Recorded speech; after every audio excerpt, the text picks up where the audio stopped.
Hey, this is Ben Greenfield, and you're listening to the Airborne Mind Show.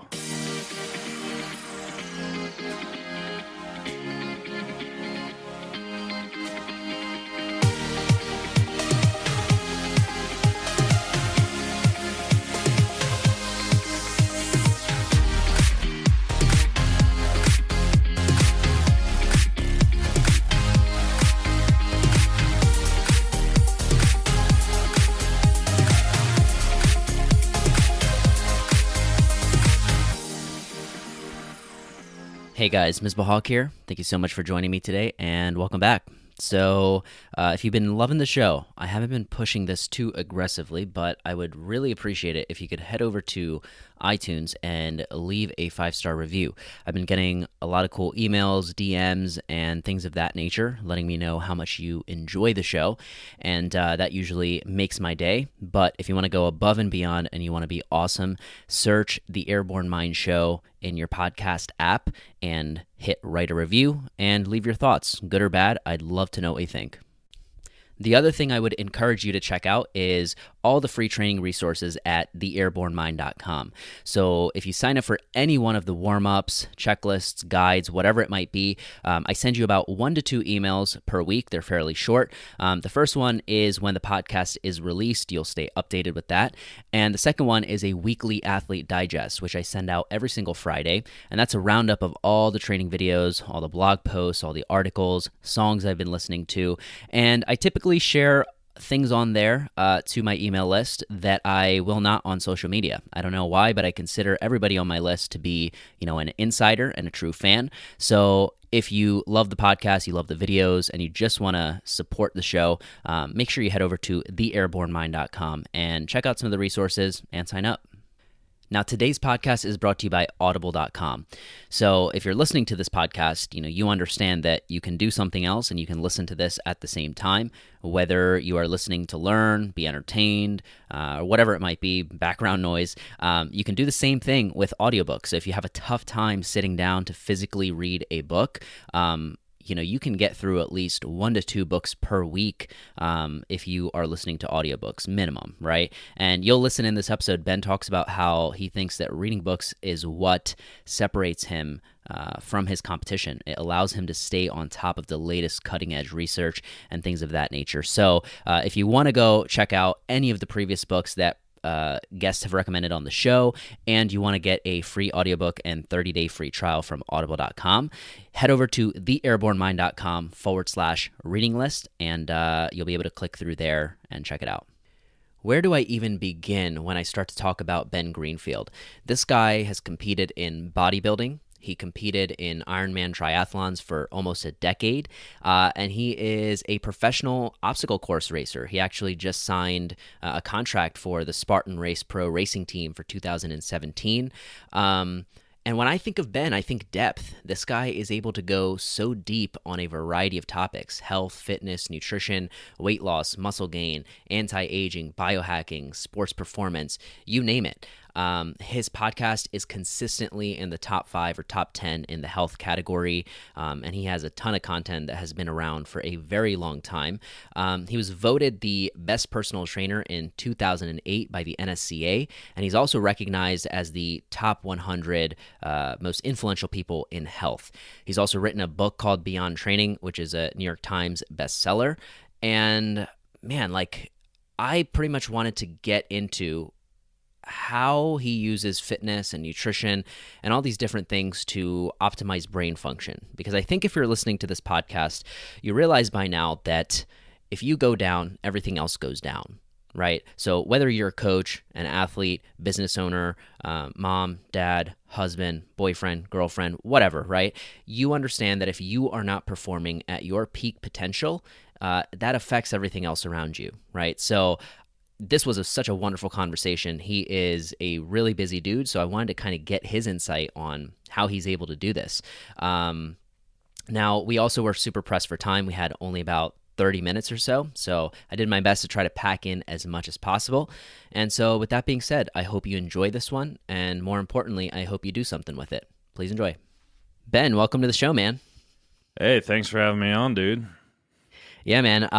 You have your own podcast. You're somebody who was voted the best personal trainer by the NSCA in 2008. You were also, on a path to, studying medicine, and along the way, you ended up pursuing fitness in a pretty unique way at the time. And so, for those who don't know, tell us a little bit about how you got started in all of this and where this fascination of, this deep fascination of fitness and nutrition and performance kind of came for you. Well, I've always been interested in getting the most out of the body and the brain.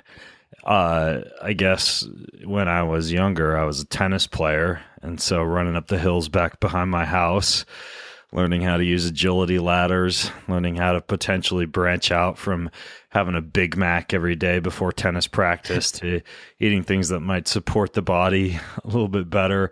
All of it kind of stemmed from tennis. And then I branched out into competitive bodybuilding, did almost a decade of Ironman triathlon. I race professionally now in obstacle course racing, but a lot of it for me has been trying to figure out how to get the most out of the body to keep it from, dying during some of these masochistic events that I do. But of course, I'm, also on a constant quest to try and get the most cognitively out of myself as well, just because I'm running a lot of companies and, like you mentioned, doing a lot of podcasting and, also quite a bit of writing and freelancing and speaking. And so for me, a big part of it also is just wanting to get the most out of the brain. So, honestly, just, spending time in the trenches, doing what I love to do and trying to maximize human potential. So, for me, it's always been an infatuation. I've never been like,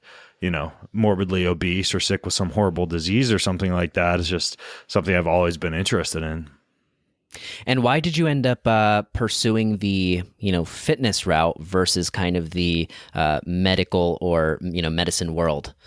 Well, I did when I was in college. Like I took all the pre-med courses. I love science. I took 28 credits a semester during 4 years at college, and had a 4.0 GPA, and was on top of my class and everything. But I got accepted to some medical schools coming out of my undergraduate degree, and decided that I wanted to spend a little bit more time kind of delving into and deciding what I wanted to do. So I got a master's degree in biomechanics and exercise physiology, and then wound up getting offered what at the time for me was a lot of money to work in the private sector in hip and knee surgical sales.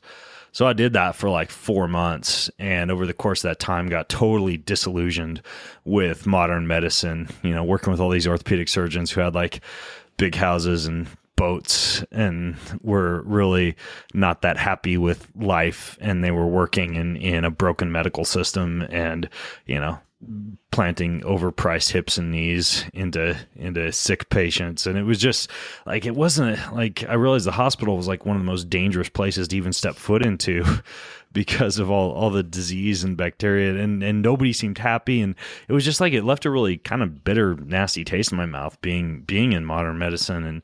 And, so I literally like quit that job 4 months in and walked across the street from my apartment into the local gym and asked for a job. And at that point, I had been personal training all through college for 5 years. I'd managed the wellness program at University of Idaho.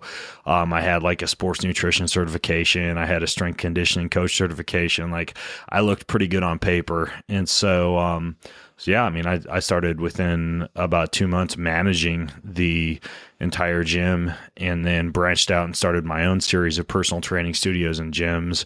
And for the next 6, almost 7 years, just basically help people get fit, and did a lot of kind of cutting edge stuff. Like we had high speed video cameras in our facilities where we'd analyze gait, bicycle fits.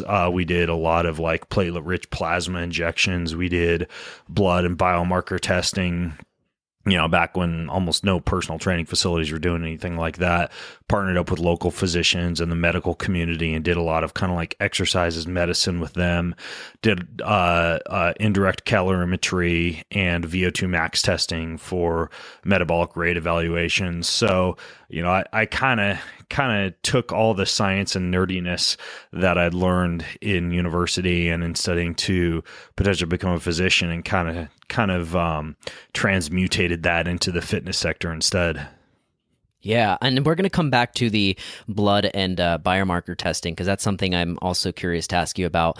But, something I find fascinating about you is that you choose you're a competitive athlete, you've been a triathlete, you've done obstacle racing, but you also throw things like tennis and jiu-jitsu and all these different things that are just different expressions of movement, but you do it with the intention, or at least, one of the intentions are to or how it affects you cognitively, right? It just makes you think a different way. It just makes you react a different way.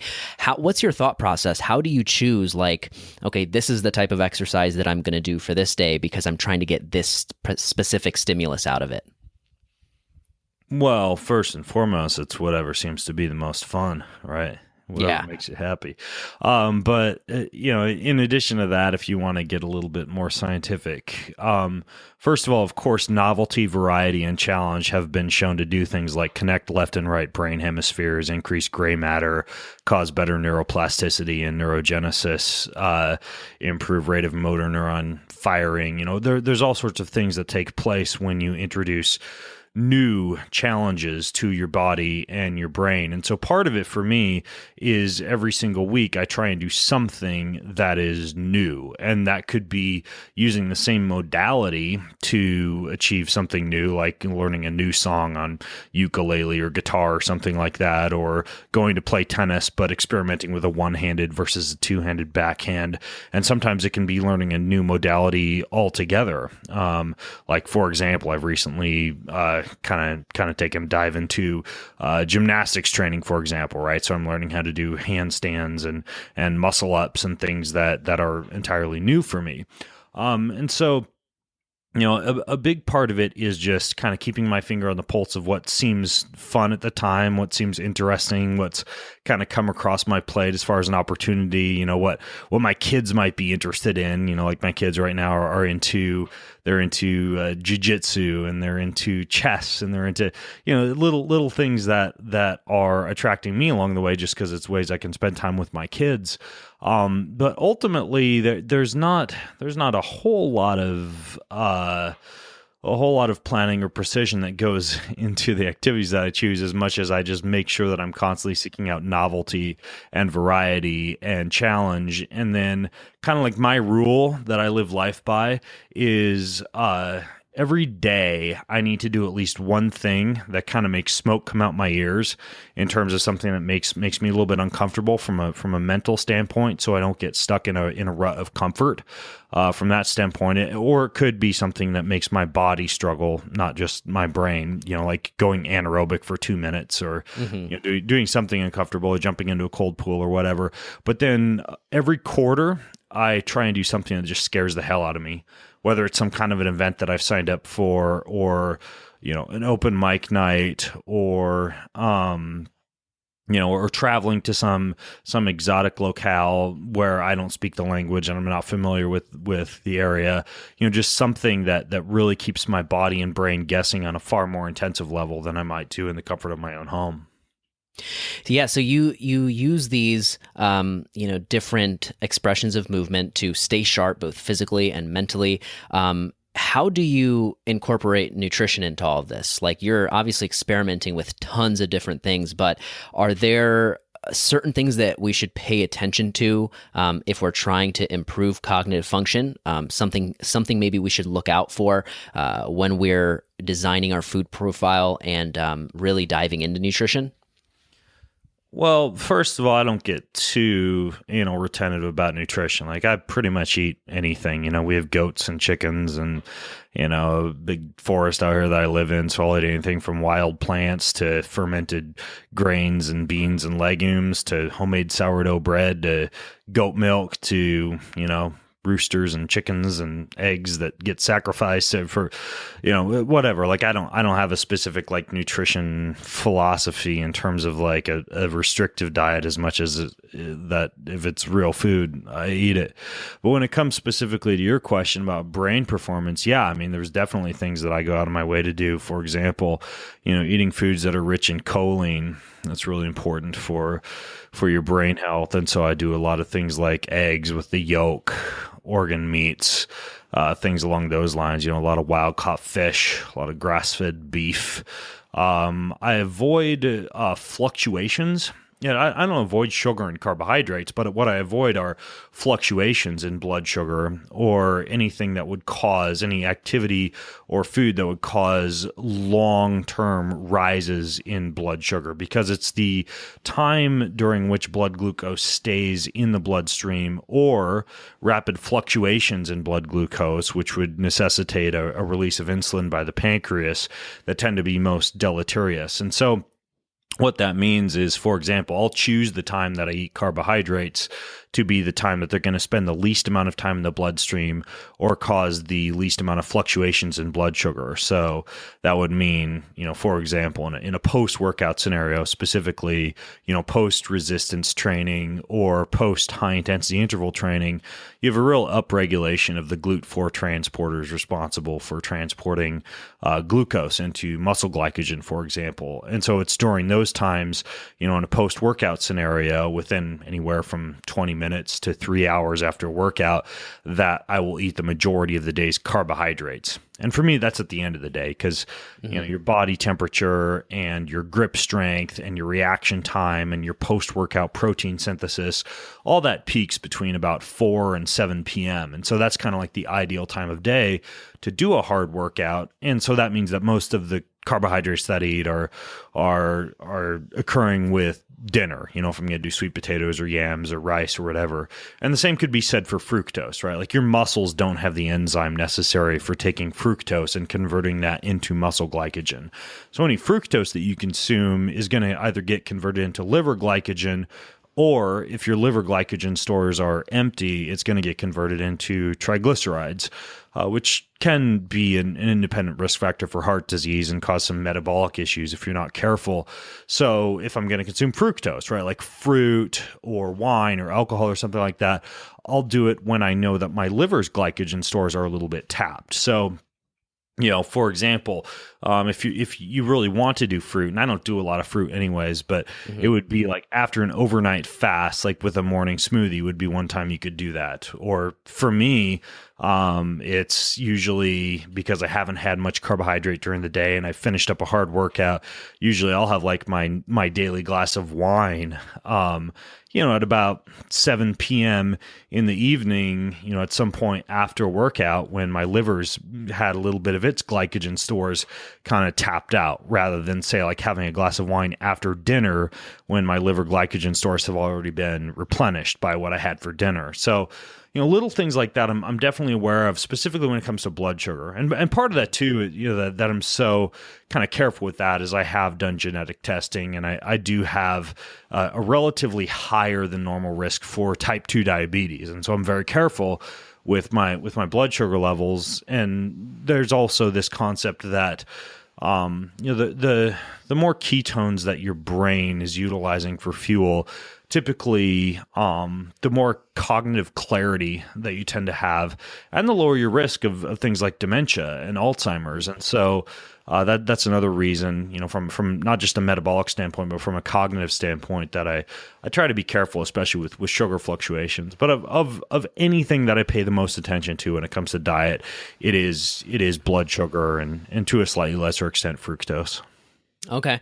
And, I watched your video the other day on the Joe Rogan Hulk Load Shake, and this is from a long time ago, but there were some additions and some tweaks that you made to that, and you had some really cool explanations behind that. And we don't have to stick to just, the Hulk Load Shake, but what are your thoughts on liquid nutrition in general and using that as kind of a means to get in some of those micronutrients and things we may not be getting, from real food throughout the day?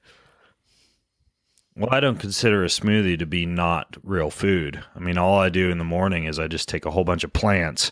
Sometimes it's wild plants that I've collected from the forest, like nettle or wild mint or Oregon grapefruit or something along those lines. Sometimes in the winter, it's more things that we've purchased from the grocery store, like kale or bok choy or spinach, and I throw that in a blender with some coconut milk or some bone broth, a little bit of lemon juice or lime juice, typically some kind of collagen or gelatin source, whether it be bone broth or whether it be like a powdered collagen or powdered gelatin.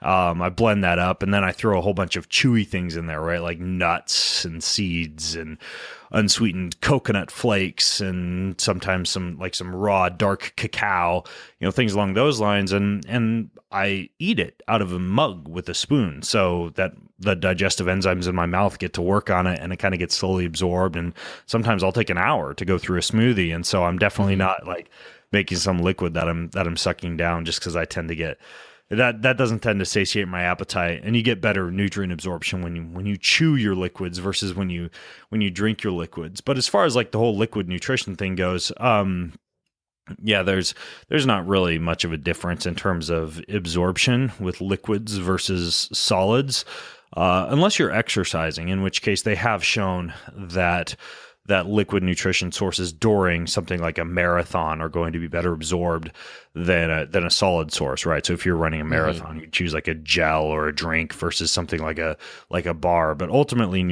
your day-to-day nutrition, it doesn't matter that much. I frankly just do the smoothie because I like it, not because I'm under the impression that I'm going to get better nutrient absorption than if I did like eggs and spinach or something like that. So ultimately, I like to drink a morning smoothie, but there's nothing magical that happens with liquid versus solid from that sense. I mean, when you're trying to really maximize micronutrient absorption, you got to delve into the world of like IVs, for example, in order to really like push nutrients into your body at a faster rate than you'd get from food. And I certainly do things like that. Like like later on today, for example, I'll give myself a Myers cocktail where I'll tie a tourniquet around my bicep and I'll shove a needle into my vein and do a push IV of glutathione and vitamin C and vitamin B12 and a whole bunch of different nutrients into my system.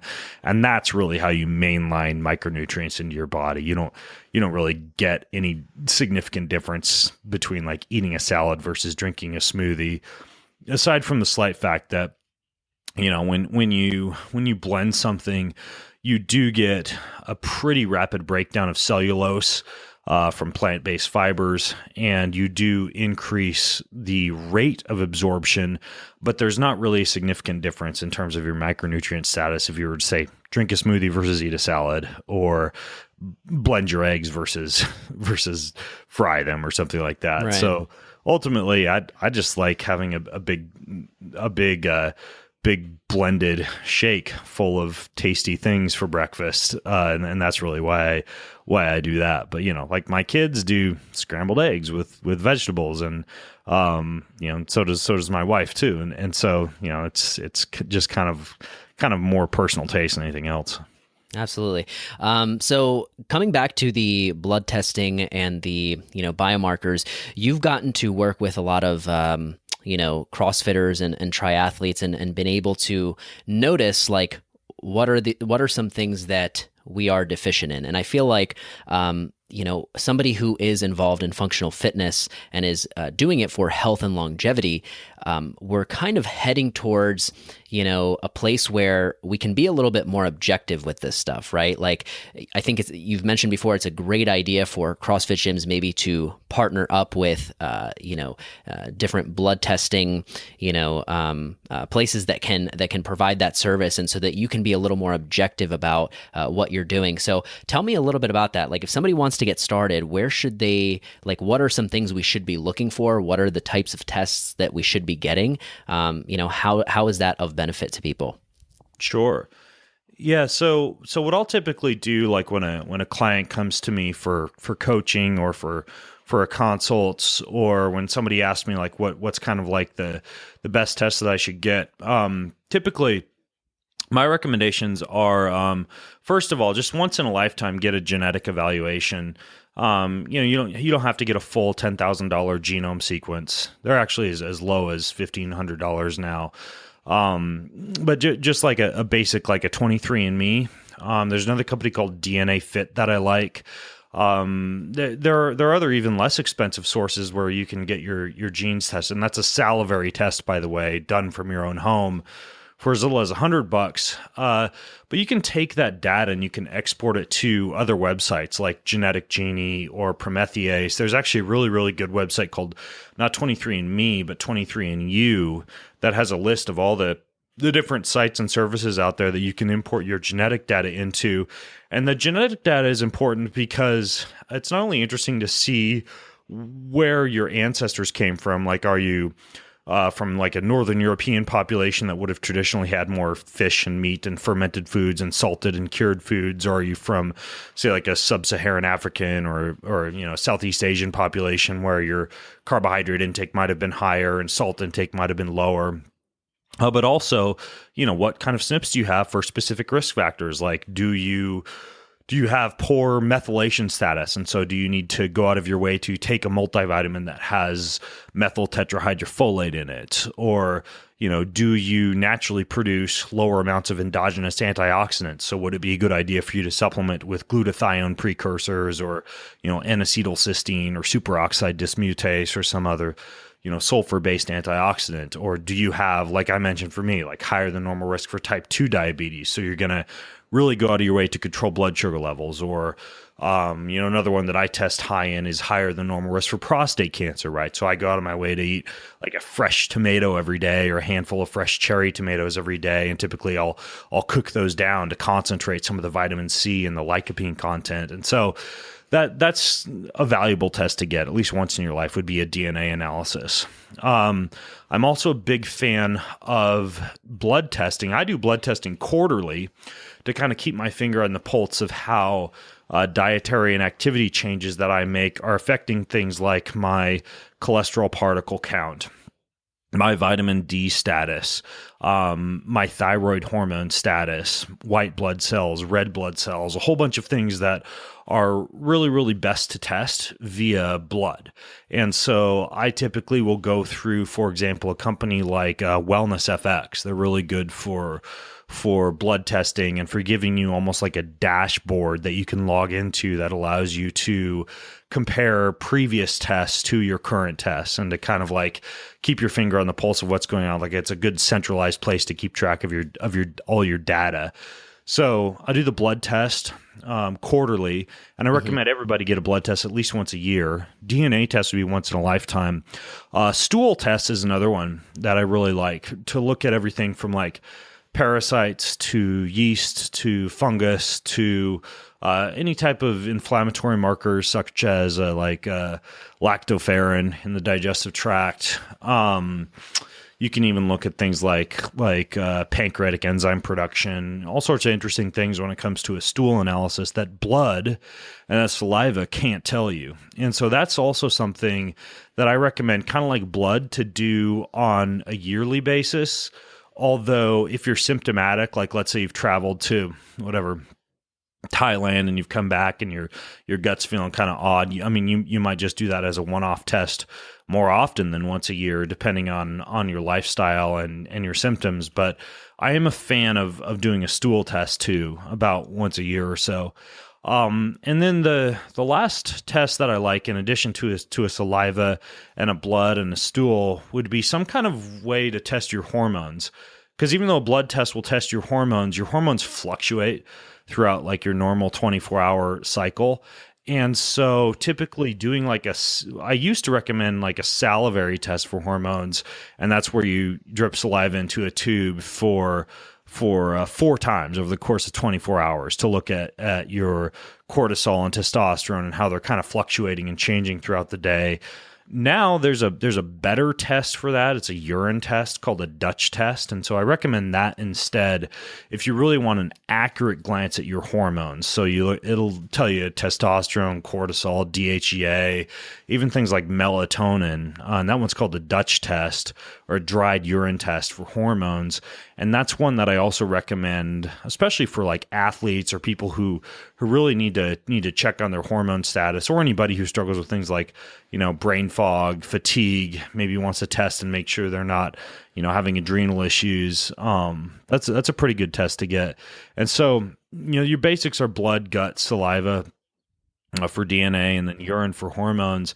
And then that kind of covers it. But if you really want to take a deep dive, or you are having medical issues or performance issues that you just can't figure out, or you just want to like kind of cover every base possible, you could also get like a really extensive micronutrient evaluation. So there's like a company called Genova that does an ion panel that's like all your amino acids, your fatty acids, your minerals, your micronutrients, all these things that some of these more basic tests don't cover.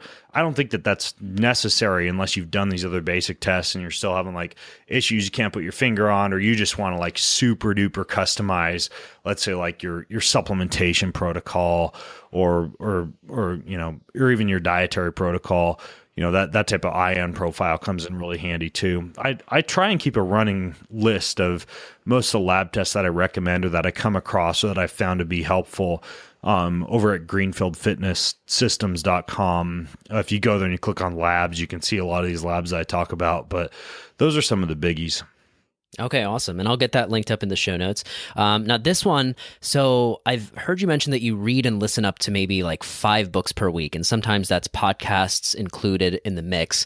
How do you kind of view that learning process, and how do you take in all that information? And what does the implementation kind of look like for you? Well, it's just like writing is a muscle, right? Like, so if I'm writing a fiction book right now, and if I write for like 15 to 20 minutes a day, it's a lot, it flows a lot better than if I were to say, just like wait until Saturday and write for 2 or 3 hours on a Saturday.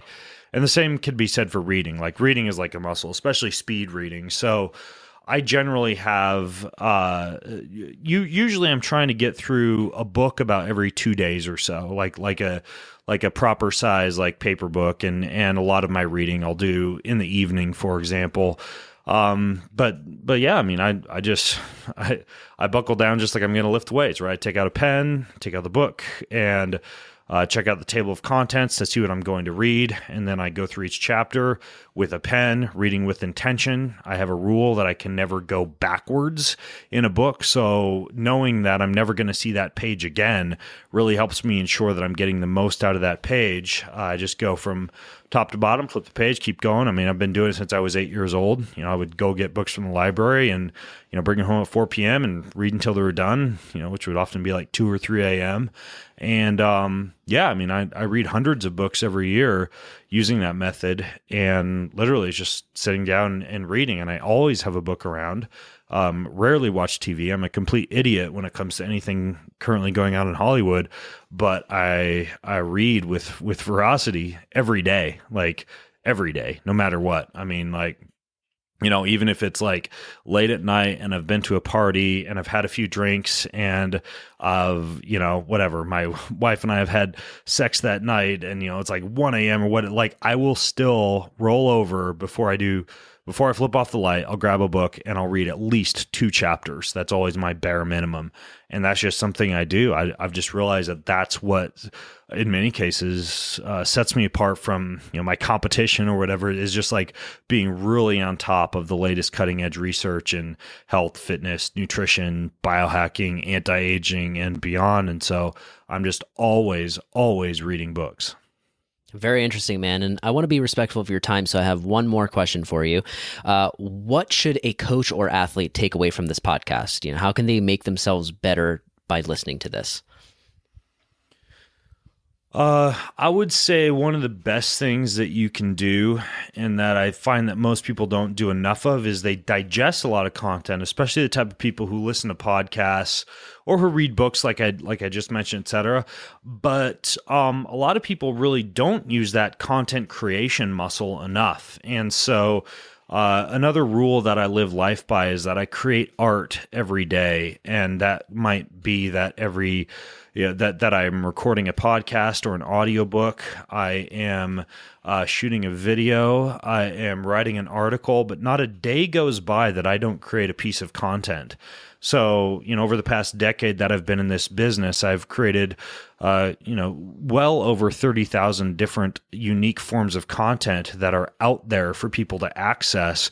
It's like kind of a slow rolling snowball in terms of content. But if you every single day create something, even if it's small, and put it out there for people, stuff adds up pretty quickly. So that's my biggest recommendation, especially for like athletes or coaches, is don't let a day go by where you don't create something helpful for the world. And you'd be surprised at how much of a benefit you do for both yourself and the rest of the world when you do that, even though it's a little bit uncomfortable.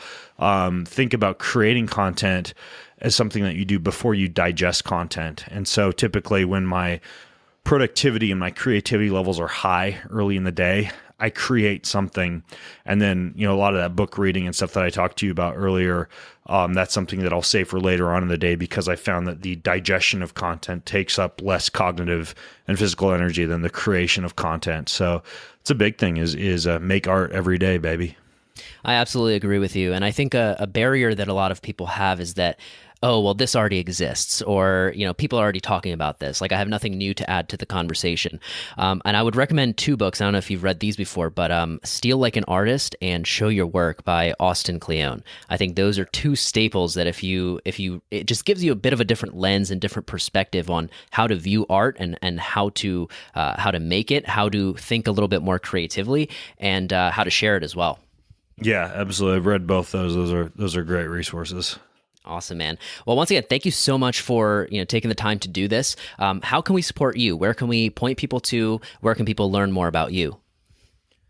You could just Google me, Ben Greenfield, and you should come across most of my material. I also have a book that's jam-packed, like 500 pages of biohacks and tips and, everything from performance to digestion to hormones and sleep and beyond. And that's over at beyondtrainingbook.com if you want to get my book.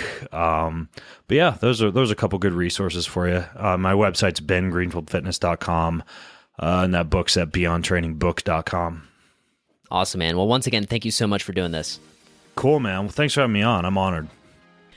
Thank you so much for listening, guys. I know you're probably driving right now. You're probably eating, cooking, working out. You're doing something else.